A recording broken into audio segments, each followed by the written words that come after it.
Hey, this is Malcolm, and welcome to another M3 gaming video. Today, I might be doing something a little different. I'm actually preparing to uh, get ready for the M3 live broadcast, and let me bring that up. This one. So, every Wednesday at 7 p.m. Eastern, I have a series of topics that I will do for, I guess it is my own edification. Like a lot of times I go online and I find, um, things that obviously speak to me through the algorithm. Like, just they recognize when you slow down on a post, when you find something interesting. Um, and, I'm fed a lot of different things. And uh, when I really want to think about it deeply and say write about it and make it part of either say my podcast or the live stream, um, it helps to take some notes. So I got my notebook here. I'm going to be listening to some of the videos that I have ready for tomorrow. Um, Most of the times I also do the news. That news I usually get from the Washington Post. Let's see if I could. The light here probably needs to go up a little. Trying not to blind myself. And we'd like to stay informed, just basically stay informed. But I also engage in. Hold it, time's out. Did my Vanguard rank max out? I think it did. Let me go back and see if I can reset. So yeah, while I figure this out, I'm going to play the first video and then, give my reactions to it and why I chose it. Take a look here.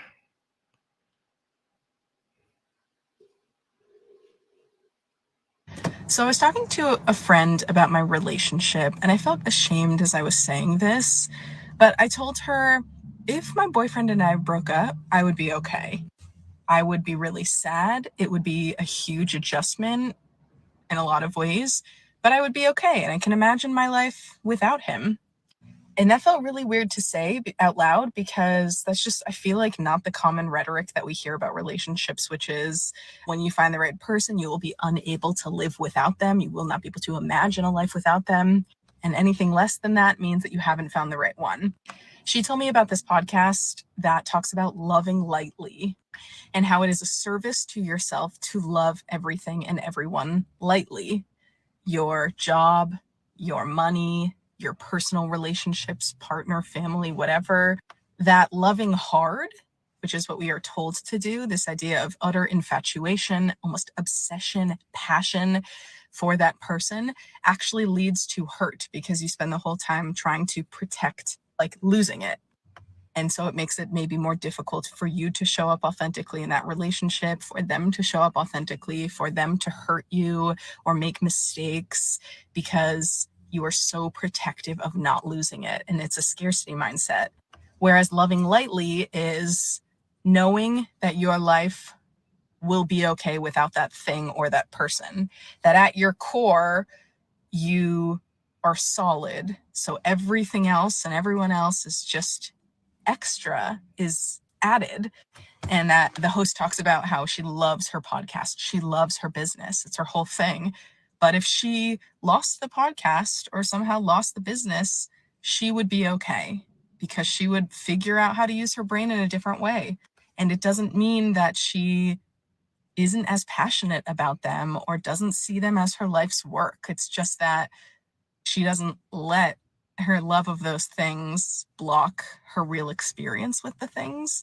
So I just found that incredibly reassuring that me saying I can imagine a world where my partner and I aren't together is not somehow undermining the depth of our relationship or my love for him. It's just like admitting that at my core I am solid. So yeah, I found that interesting in the sense that I tend to have a more pessimistic view of things. Like I noticed this through line in the live streams that we do, that I don't even think I call it pessimistic. I think it's realistic to say that, you know, you don't need to be obsessed with someone to love them completely. And I've noticed that in, I gotta guess a lot of our, um, popular culture, music especially seems to be about the sort of obsessive love that she's talking about in this video, and that it has in some ways become the norm, especially in entertainment as well, just like romance novels, movies. I mean, even outside of those genres, romance and love is seen as something all encompassing, and because I think we've seen that as normal, I think it is taken away from a sort of a rational approach.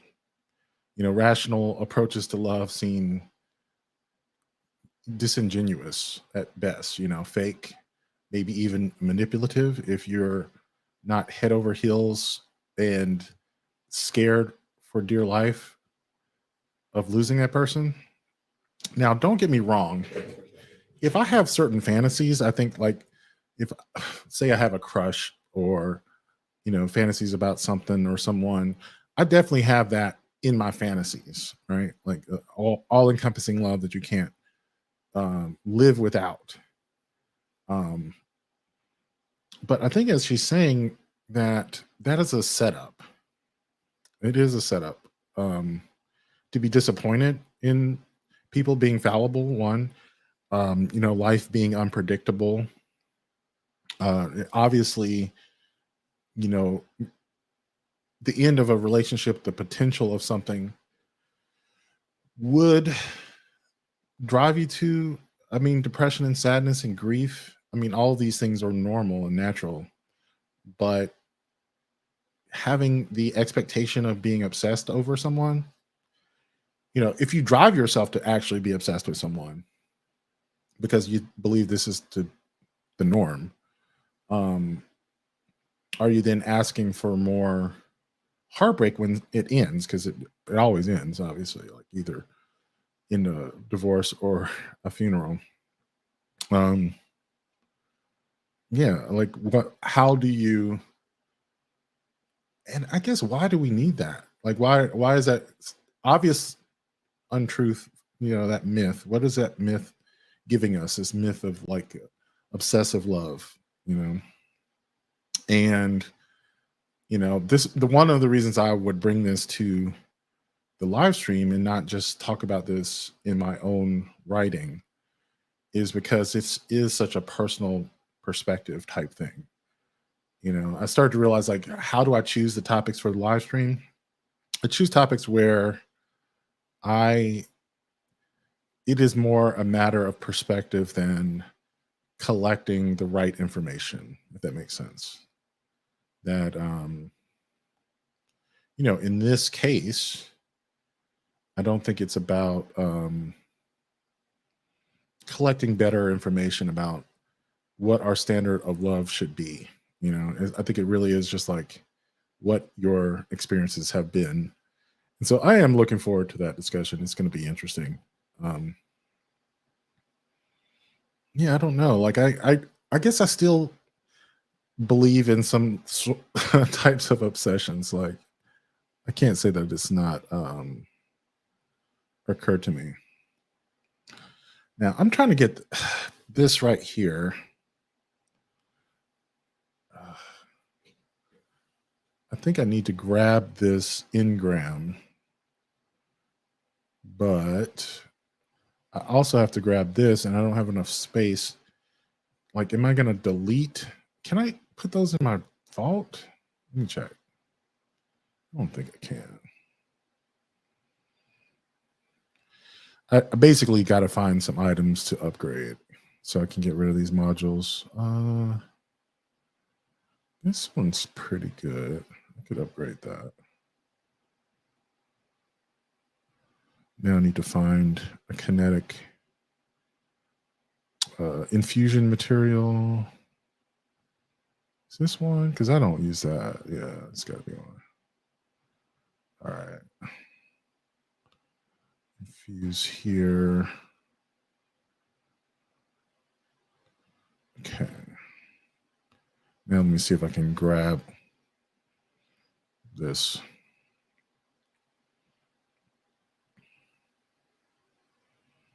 Okay, can grab that.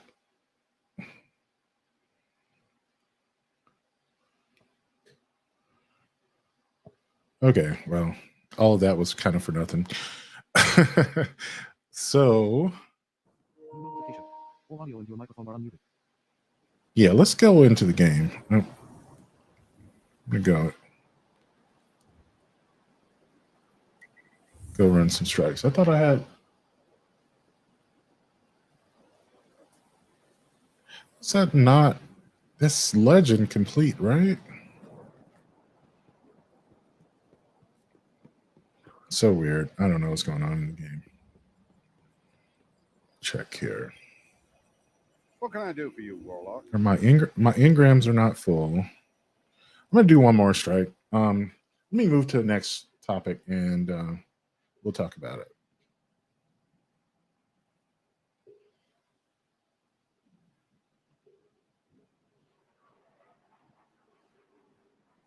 Thinking in extremes increases our suffering. This is one of the first concepts that I'm learning about in this DBT course that I'm taking. DBT stands for Dialectical Behavioral Therapy. Dialectical thinking refers to the ability to hold multiple perspectives at once. And it's because of this concept that I think DBT is really effective in helping people tolerate stress better, regulate their emotions, and decrease their suffering. Because it helps people understand that this extreme thinking, this black and white thinking that everything is either good or bad, enemies or friends, right or wrong, is causing them more problems than they really think it is. And a personal belief that really resonates with dialectical behavioral therapy for me is that I believe we're all ignorant about something.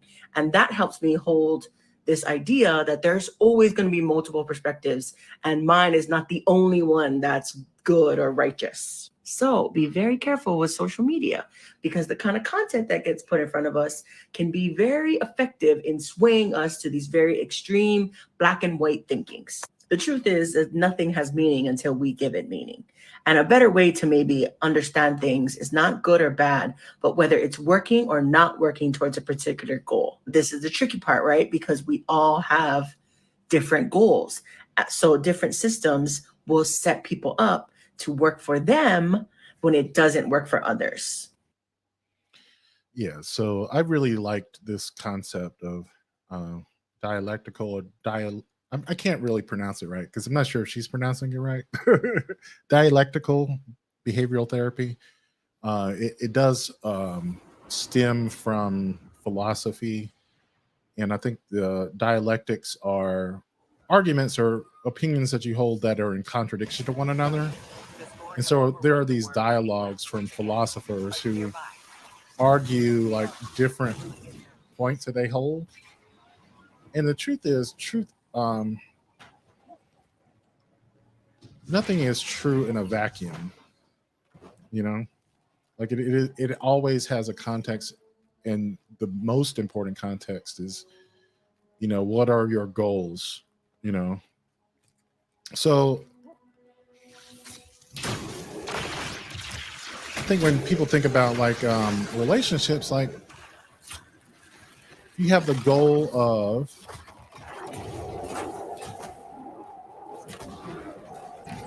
maintaining a relationship, say, and you do have a disagreement,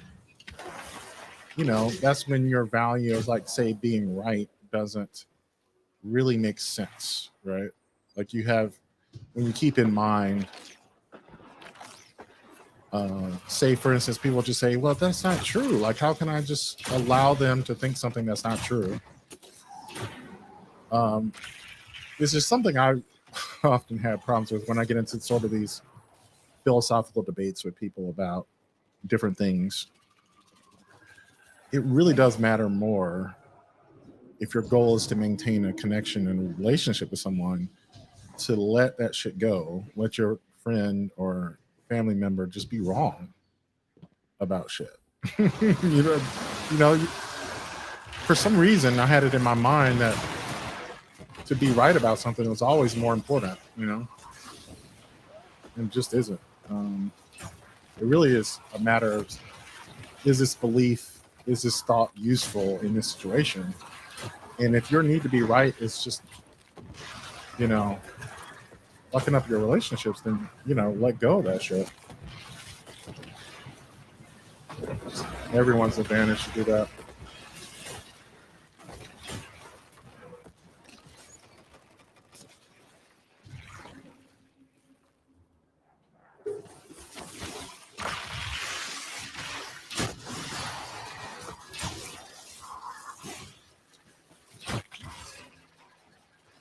I have no idea what this build is.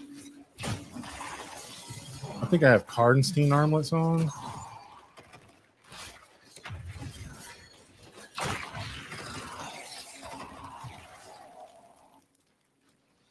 Truthfully, a strike, it doesn't really matter.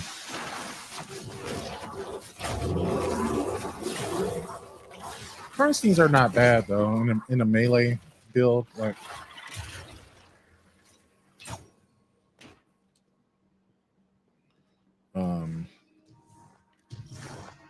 I don't know if the melees actually heal me though.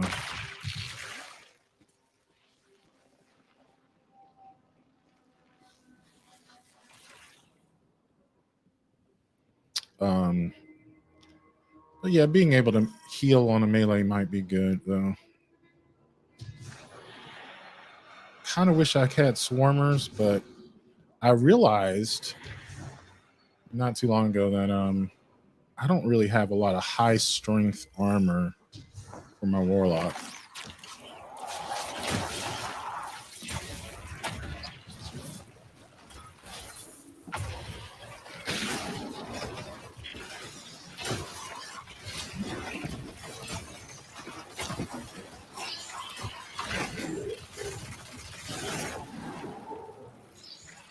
Seems to be working pretty good.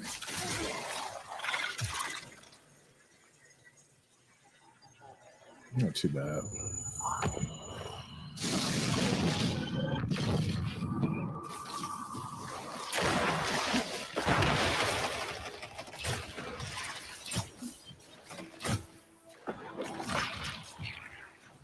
I think that did heal me.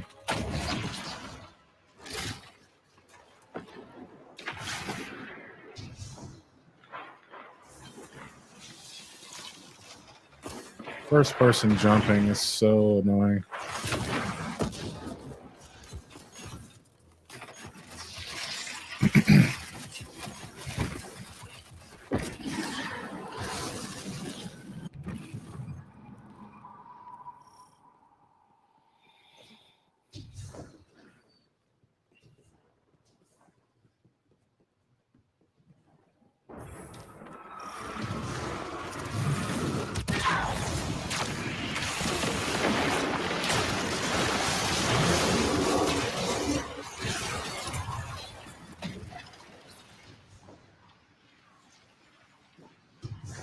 Kind of overshot my target.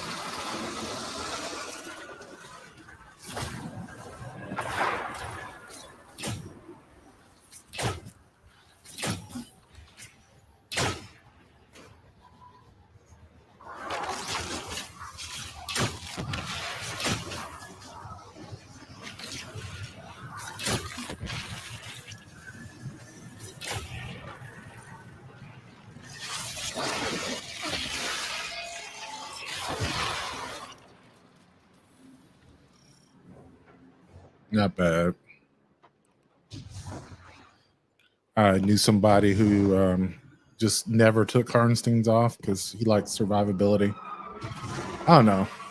I wouldn't go that far.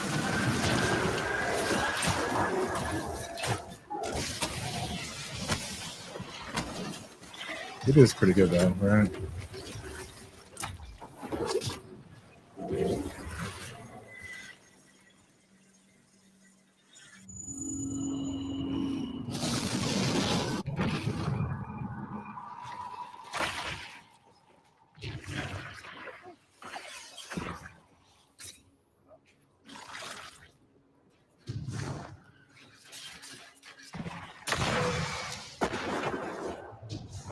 Oh yeah, I do have the ability to eat my grenade. I forgot about that.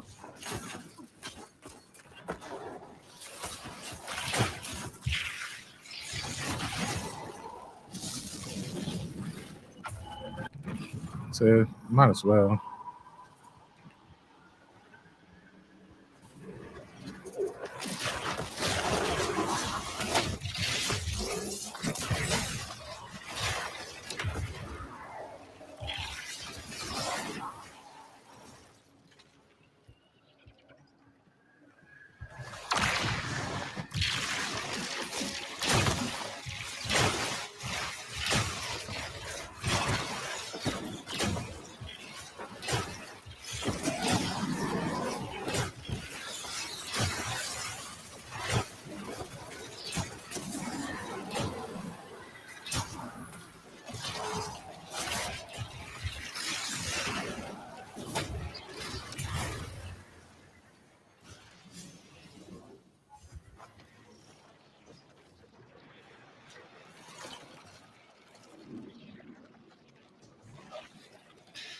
I like this strike though. They added this in Witch Queen.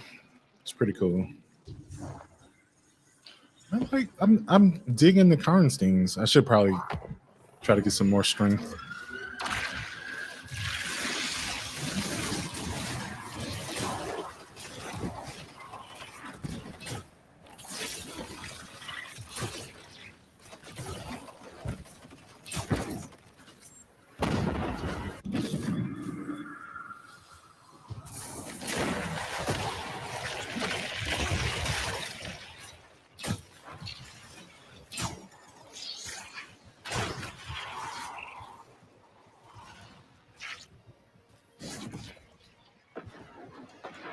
Could do the Wanderer instead of the Call.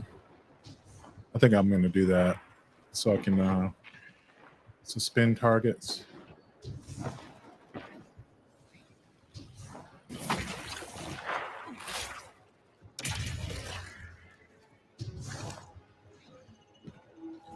I don't know if I'm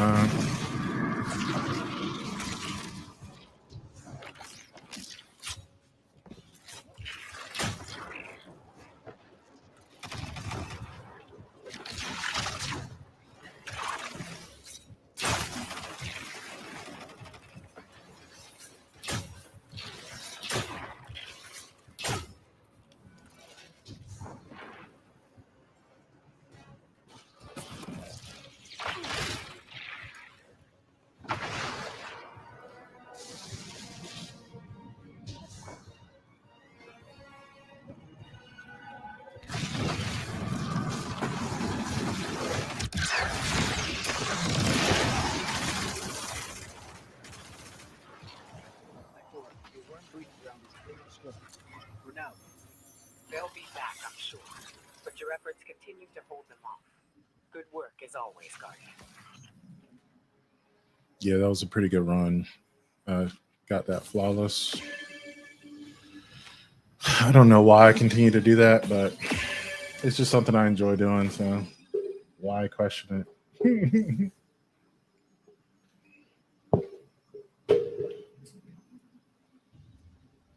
All right, so go on to my next topic. Next one in the list. Let me take a break here. Can get a hold of what's going on. Oh, there we go. I got the Beyond the Vanguard. I must have just been missing just a few points. It looked like that circle was closed earlier, but it was not. And let me click on this next video. I'd like a moment to talk to you about a conversation that I had with a male client of mine. He's 33 years old. He's single. He's from a very small town, no children. And he said, Doc, I'm reaching out to you because I met a woman about 3 months ago that I've been getting to know over the last 3 months. And he said they have gone on maybe 3 or 4 dates. They both work very busy schedules. They talk daily. They're just getting to know one another. And he said he's interested in her. I said, okay, what's the problem? He said, we recently had a conversation about just the direction of how things were going. And she said there was no pressure at all. She said she was really pleased with getting to know him and hoped that he was as well. He said he was, but she felt like they weren't at a place to put a label on anything at the time. And he said he had no problem with that. And I said, so what are you two? He said, what do you mean? I said, what are you? Are you just friends? He said, I guess so. He said, we don't have a label. So I guess we are friends. I said, yeah, you do. And that label is called friends. What we don't label, we can't identify. It becomes miscellaneous. And anything without a label that is miscellaneous can be handled or treated any kind of way. He said, Doc, that makes perfect sense. I said, maybe that's a conversation you want to have a follow up there. I said, so this sounds good. I said, what do you need me for? He said 3 weeks ago, he was about 2 hours away from his hometown and he was going to a store and he came out and ran into this gorgeous woman, drop dead gorgeous woman. And he said he apparently caught her eye. She caught his eye. And they ended up speaking to one another. And he said he pursued, asked her name and likewise. And they were just talking, small talking. And he asked for her number. So he called her. They were just small talking. And she was like, so where are you from? So he tells her where he's from, this small town. And lo and behold, she's from the same town. He said, wow. He said, Doc, the odds of me meeting her 2 hours away from this small town. And he said they were in a larger city. And he said the odds of that are just so small that you would be in this large place and run into somebody from the small town. I said, so did you all know one another? He said, no, I didn't know her. She didn't know me. He says, I started asking about mutual people. Who do you know? Do you know this person? And she said, yeah, I know this person. I know this person. And she says, do you know this person? And the person that she mentioned is the woman he had been talking to for the last 3 months. I laughed.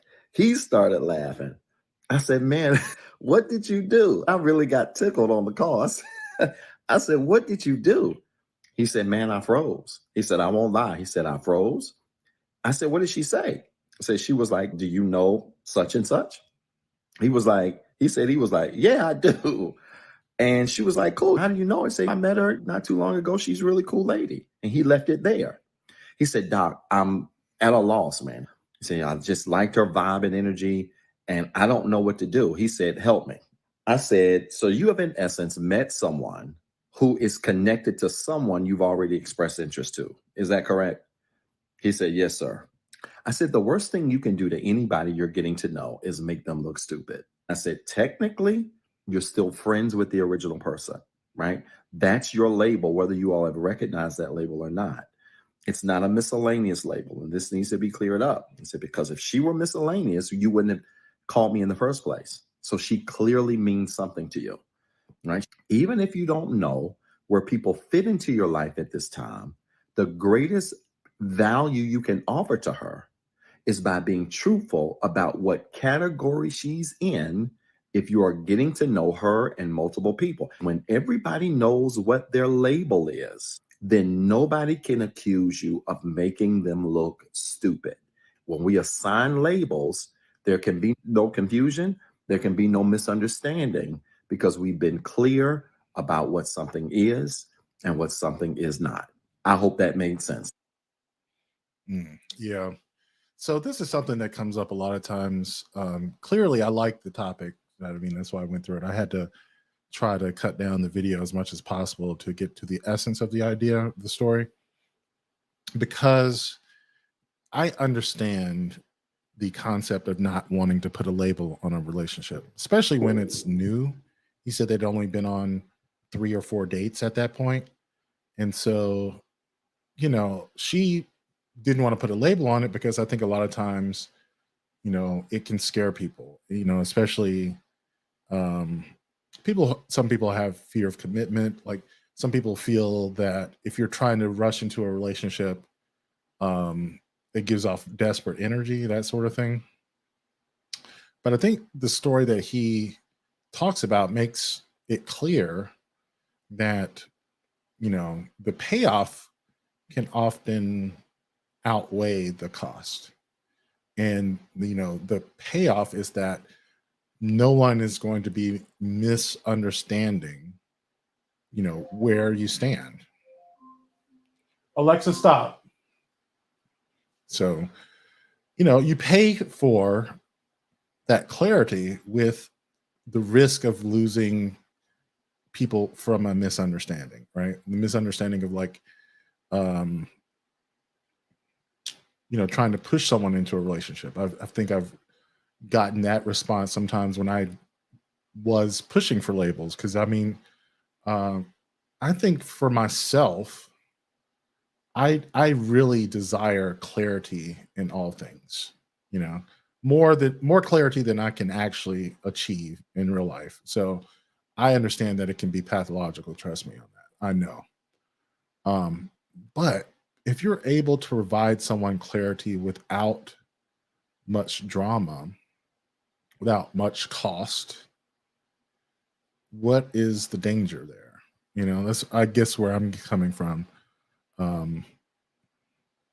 I just see so many times where, because a label caused a problem, we blame the label. And I just don't think that's the issue, I think one of the major issues with labels is the fact that when we are assigned a label, sometimes people's brains shut off, right? They're just, okay, you're a boyfriend does this, that, and that.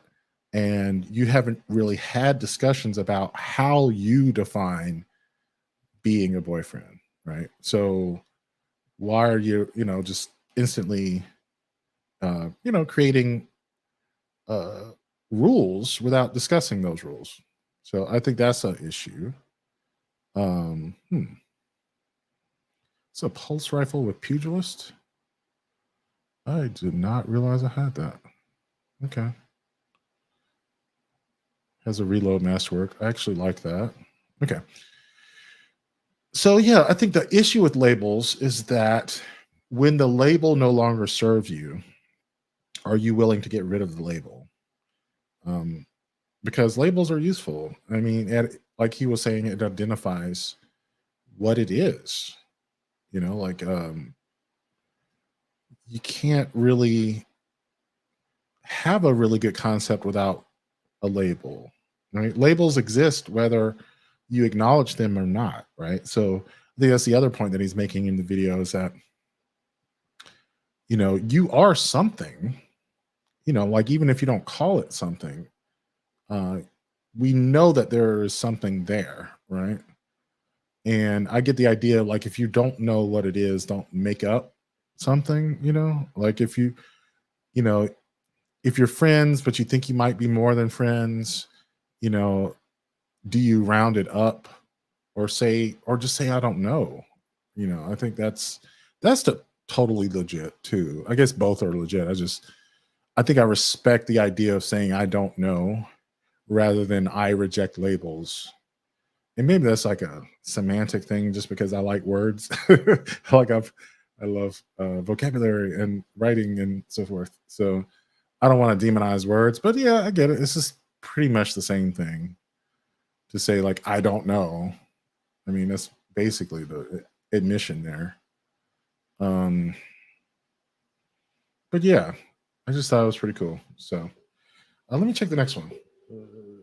Dear Sugars, the last 2 years have been the happiest of my life. I'm easing into my 40s with a good career, a loving relationship, and for the first time ever, solid financial footing. I grew up the oldest child of a single mother who got into bad relationships, but was unable to leave because she had no way to support herself and her children. My aunts, uncles, and grandparents would routinely step in to bail her out and take me and my sister off her hands for a while. They were always very kind to us, but I felt like a charity case. And with that came shame that haunted me for years. I've worked hard all of my life to become successful, independent, and self-sufficient. I was always too afraid to put myself in what I perceived to be the vulnerable position of being a wife and a mother. But 2 years ago, I met the kindest gentleman I've ever known. He was patient with me, even when I was reluctant to commit. Instead of getting angry or hurt, he vowed to love me on my terms. He didn't demand that our relationship have a label or a contract. Amazingly, his light, easy approach drew me even closer, and I found myself dreaming about a lifelong partnership with him. I had never felt so cherished, adored, and at peace. Then one day, I noticed the letters: past due, attempts to collect debt, last and final notice. I'm not proud of how I came to learn this, but the man I love owes over $150,000 in student loan and credit card debt. He doesn't know I know. He continues to send me flowers and gifts, but instead of bringing me joy, they make me feel sick. When we go out to dinner with friends, he always picks up the tab, which I know he can't afford. Worst of all, I find myself less attracted to him now that I know about his financial situation.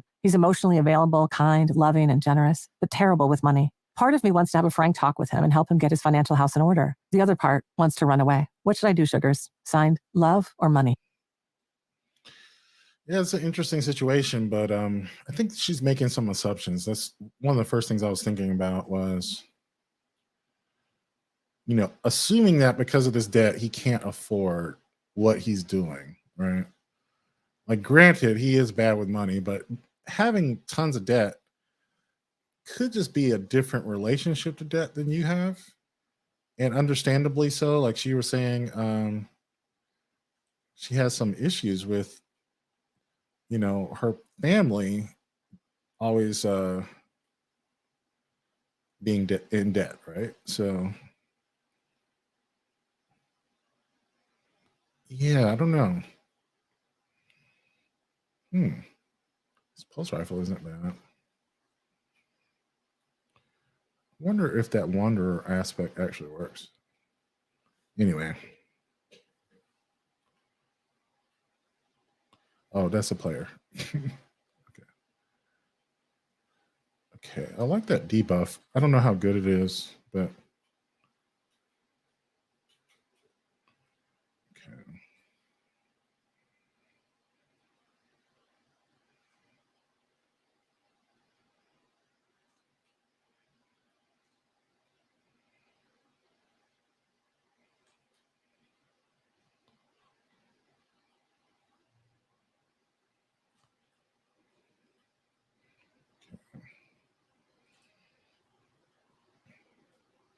Yeah, I do like Harnstein's, just like getting the heal on that kill.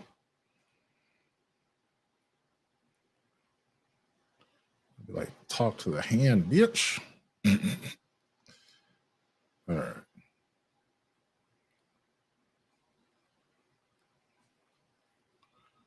And the reload on this, having a reload masterwork is nice. I'm not even using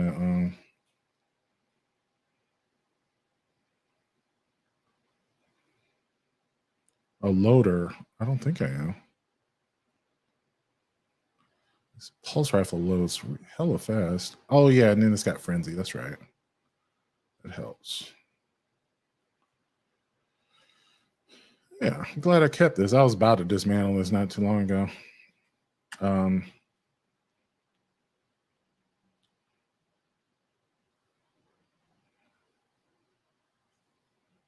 So yeah, we do have conversations about money a lot. I think I love reading financial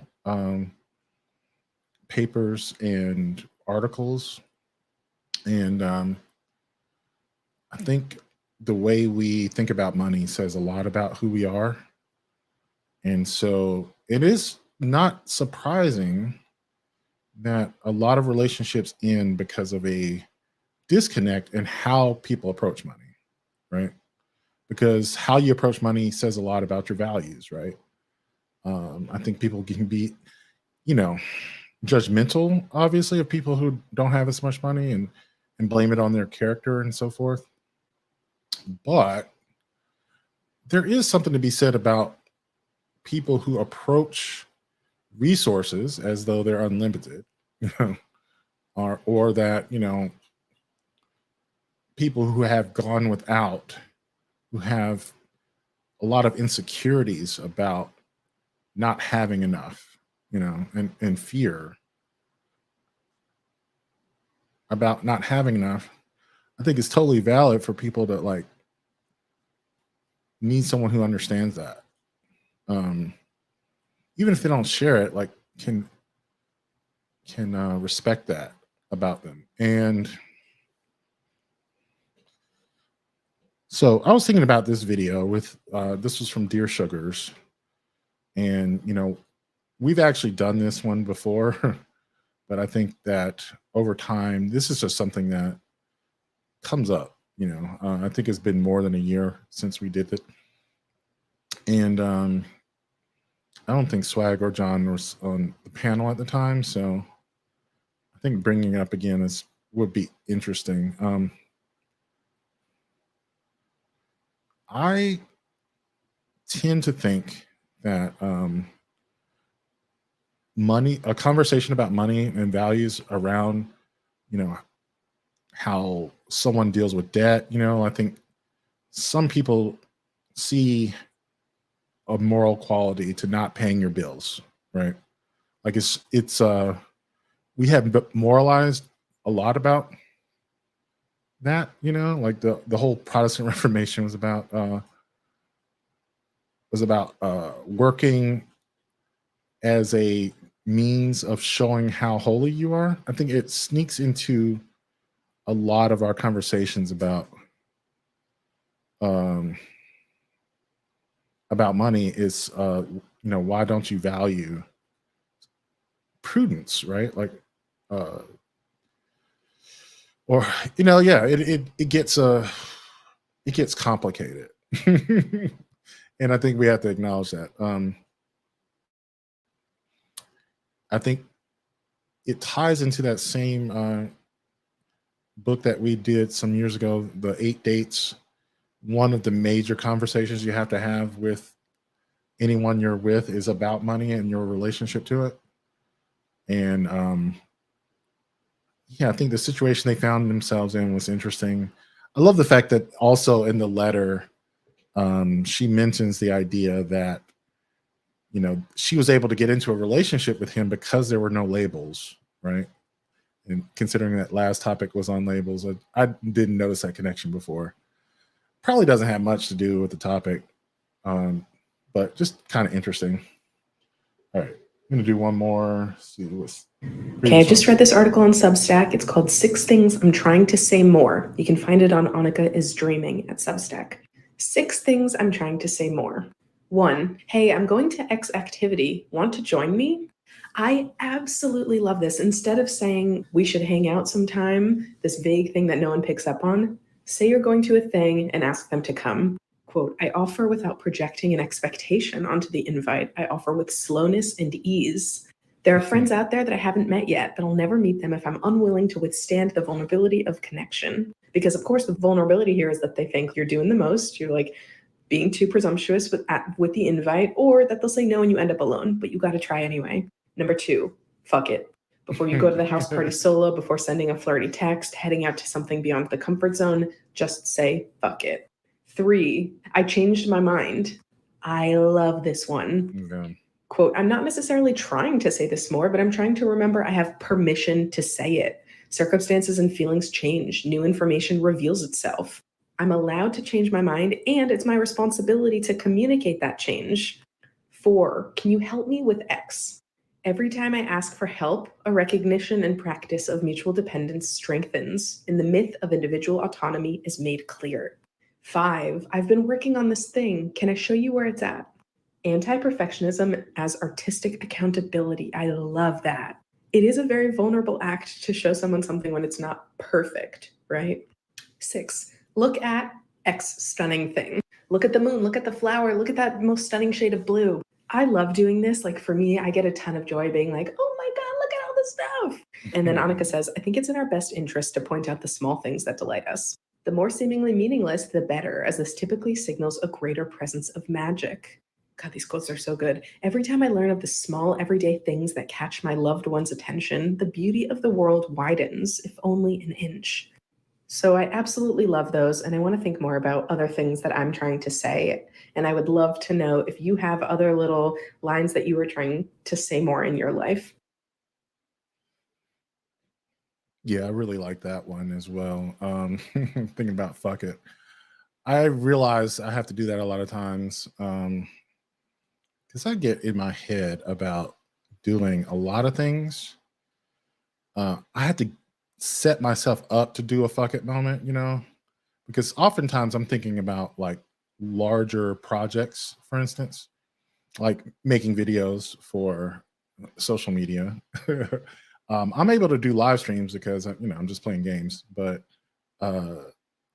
or having conversations with my friends, but being really intentional about like crafting a message, it actually gets to me sometimes. So I like the idea, fuck it. And also, that vulnerability of showing someone a work in progress too. Like I've got to get there. I'm not quite there yet. But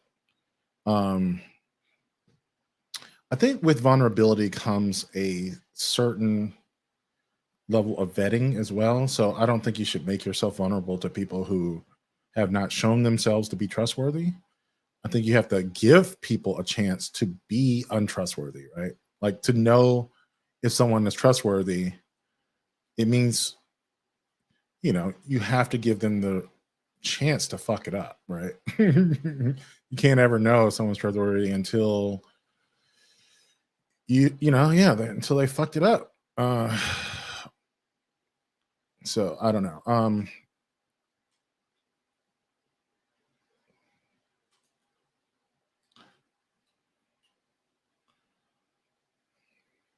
Yeah, it's kind of cool.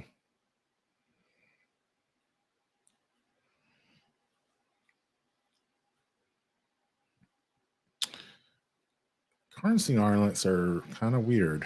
Now that I think about it. It's cool on a melee build though. It is. But I am the type of person who loves showing my friends cool shit though. I really do. And that whole concept of there being magic in the world, absolutely. I am right there with her. And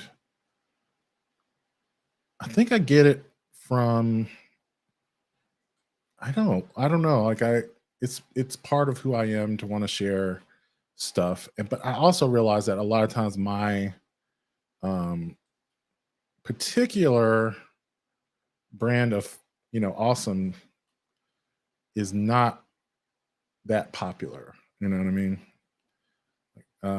And I guess that's where the vulnerability of that comes from. Just saying, like showing something you think is amazing to someone and they go like, that kind of feels like shit.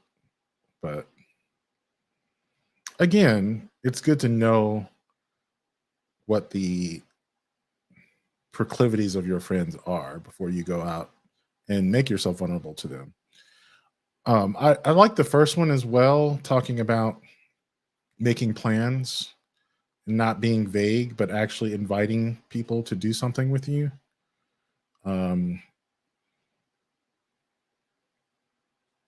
Because hey, we should do something is disingenuous or downright deceptive, because you probably don't want to do shit with that person. So you have to take that into mind. I think sometimes people just flap their gums and say stuff they don't really mean. But assuming you really would like to get together with this person, I think it is far more advantageous to actually pick a specific thing, getting comfortable with rejection, like I think that's goes back to that topic about labels. Like the reason people don't choose labels a lot of times is that fear of rejection, right? Maybe fucking something up before it's had a chance to get started, or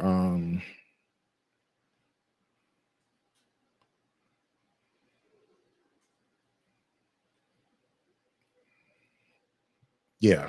So that's interesting. I wonder if this tangle will come with me. No.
This thing actually chunks enemies pretty fucking good.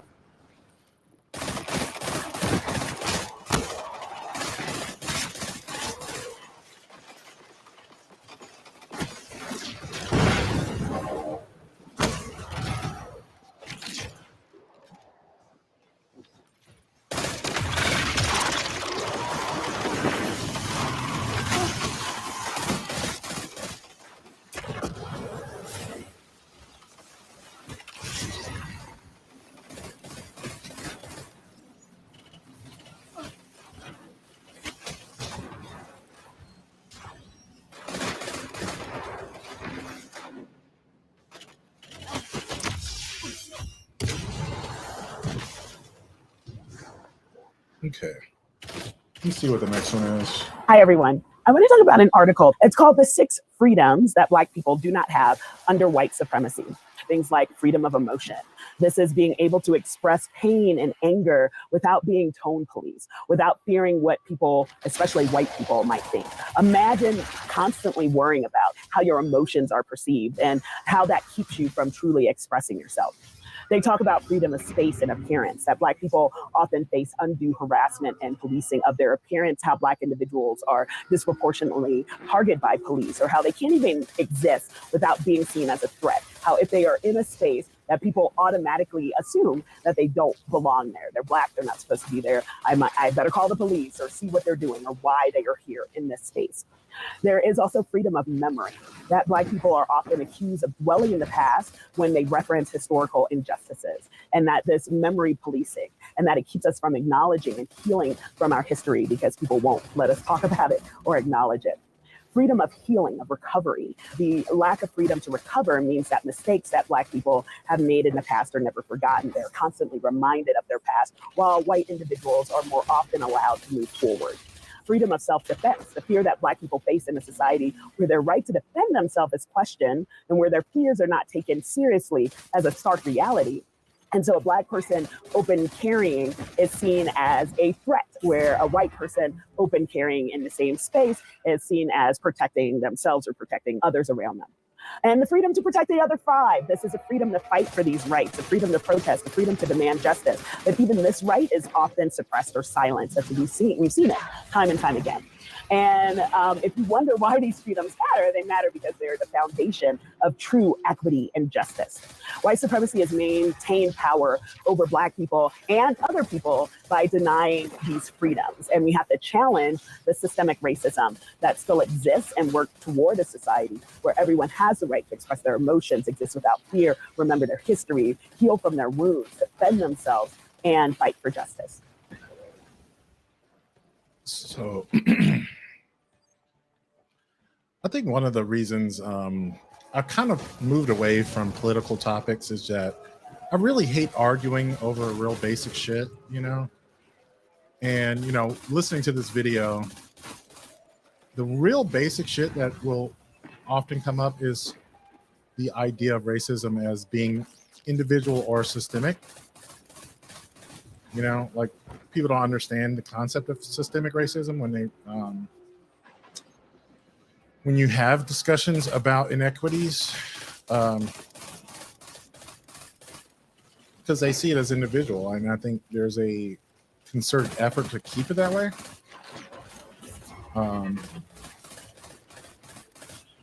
I don't know when the change happened for me. Like when I started to actually start thinking of racism as a system. I remember actually having a discussion about whether or not Black people could be racist, you know?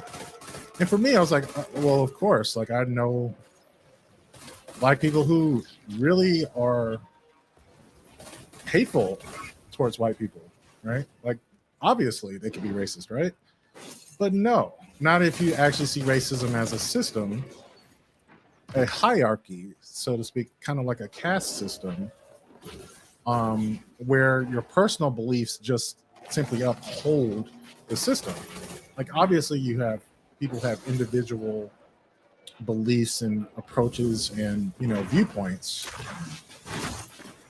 but at the end of the day, the issue is not their personal viewpoints, but how those viewpoints uphold a racial hierarchy, you know, just like certain beliefs about race. And so I don't know, just a lot of times people don't get that, and there's no amount of education that will allow someone to get that, and that can be super tiresome to try to have those discussions. And you know, while this video is in my feed for me to discuss on Wednesday, it may go undiscussed. I don't know. This might be the type of video that I would want to make for social media myself. Just point out there, like, FYI, systemic racism is real. You know, you don't have to argue about that with anyone. Yeah. And the other things that she spoke of, I think the one that interested me the most was the freedom, the lack of freedom to express your full range of emotions, you know, especially around white people, because your anger could get you killed. And I remember having that discussion with Greg on the podcast about how it makes sense that Black people are angry. You know, the stereotype of the angry Black man is probably real, I mean, in a certain way, because our anger is justified, right? Like, when you are being taken advantage of, anger is the natural result of that. So to be a little bit angry is actually fairly reasonable, and it's not something that you should pretend is okay. You know, you shouldn't pretend like everything's okay just because that is, you know, the polite thing to do. And that's one of the reasons why I just have stemmed away from discussions of race, because it just does make me angry, right? Like, I don't want to be angry.